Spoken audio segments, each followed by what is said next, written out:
మొన్న Mallojula Venugopal alias Soni alias Abhay లొంగిపోవడం మహారాష్ట్రలో ఒక 60 మంది నక్సలైట్లతో.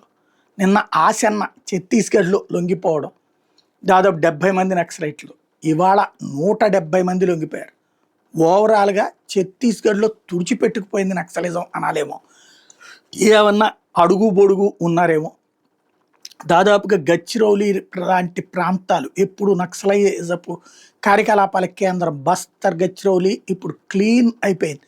అక్కడ నక్సల్స్ మొత్తం వచ్చి సరెండర్ అయిపోయారు.